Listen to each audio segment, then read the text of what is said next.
Stéphane. vous en prie. Je te le laisse, il est chaud. J'ai l'impression d'être chez le psy, mais je reçois les... Ah bah là, c'est un peu le psy en fait, parce que le problème c'est qu'à la télévision ça dure pas assez longtemps, on se connaît pas très bien et on n'aura pas l'occasion de se connaître beaucoup mieux pendant l'émission.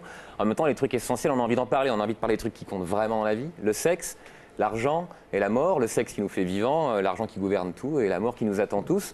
Les questions, bah, elles sont là, il y en a 10 sur chaque thème, c'est les mêmes pour tout le monde. D'accord, Et d'accord. le principe c'est qu'on va vite. Juste, dans ces 3 sujets qui nous obsèdent tous, quel est celui qui vous obsède le plus? Le sexe, l'argent ou la mort? La mort. Donc on garde le meilleur pour la fin peut-être. D'accord.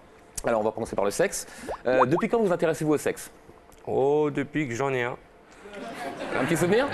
Non, mais je fais partie de ces mômes et ces saints qui ont très vite compris le système et le fonctionnement de l'appareil.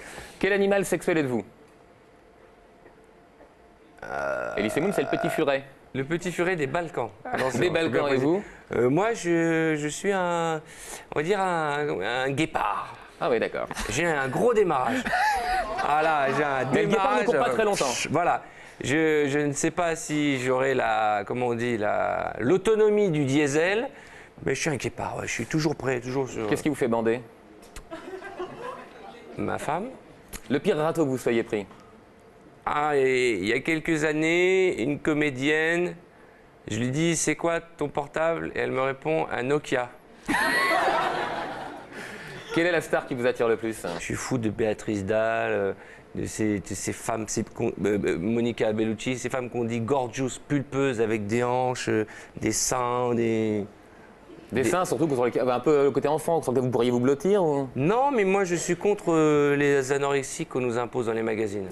Est-ce que vous avez déjà ressenti de l'attirance pour quelqu'un du même sexe que vous?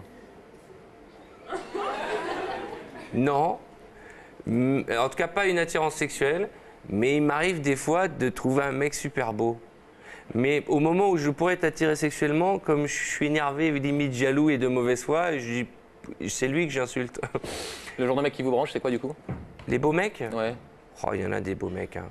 Comment il s'appelle, là, celui que toutes les filles adorent, là? Harry Roselmack. Ah voilà. Le sexe sur internet, c'est pour rigoler ou pour s'exciter? Eh, par où on rentre? Je sais pas. La fidélité, c'est beau ou c'est con? Non, c'est essentiel. Ouh, comment je suis bien sorti. On parle d'argent. Comment avez-vous gagné votre premier salaire? Mon premier job, je vendais du tissu au Sentier, j'avais 15 ans. Comment vous avez claqué le résultat? Je sais plus, j'ai dû m'acheter des vêtements à l'époque, des fringues. Votre dernière galère financière, c'était quoi? J'ai pas de galère d'argent, ce serait une insulte pour ceux qui en ont vraiment de dire que j'en ai. Sur quoi vous radinez de temps en temps? Je crois pas que je sois radin, moi. Sur quoi êtes-vous flambeur? Sur tout ce qui peut faire plaisir aux gens qui m'entourent. Ouais, flamber, c'est aussi pour soi-même. Quel est le truc, le signe extérieur de richesse dont vous êtes le plus fier?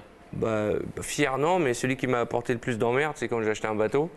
Mais sinon, je suis généreux avec les autres, avec moi-même. J'adore m'offrir des petits tableaux, des trucs comme ça. Quel autre métier vous pourriez faire pour gagner votre vie? Tous les métiers. Être riche, ça sert à quoi sinon? Ça sert à pouvoir dire non. C'est le plus grand des luxes. On parle de la mort, c'est le sujet qui vous obsède le plus. À quel moment avez-vous déjà cru mourir? J'ai eu un accident de voiture gravissime et je n'avais rien si ce n'est un déplacement de vertèbre. Mais les symptômes que j'avais donnés, parce que je suis hypochondriaque, à l'ambulancier, au pompier qui m'a amené à la salpêtrière, laissaient sous-entendre que je pouvais m'être fait quelque chose à la moelle épinière. Donc ils m'ont injecté de la morphine en grande dose. Et moi, j'ai pas de drogue, rien, je me suis jamais drogué. Et donc je pensais que les effets de la morphine, c'était la mort. Et quel souvenir ça vous laisse, la mort? Eh ben, je pense que j'étais limite de me faire pipi dessus. Une peur terrible. J'ai très peur de la mort. C'est horrible, je crois qu'il n'y a pas un jour où je n'y pense pas. Parce qu'en fait, vous savez, moi, je suis un extrême privilégié. Je manque de rien. Je suis entouré de gens que j'aime. J'ai un métier formidable. Tout me réussit. Et en fait, la seule chose qu'on ne peut pas contrôler, c'est la santé. C'est la mort. Et donc je me dis, je fais partie de ces gens qui disent c'est pas possible, ça peut pas durer, va me tomber un truc dessus. Et le fait que cette vie heureuse que je mène puisse s'arrêter un jour, ça me rend fou. Que dira la presse le lendemain de votre mort? Koé va pouvoir passer à 19h. Eh ben, merci beaucoup Arthur. Merci à vous.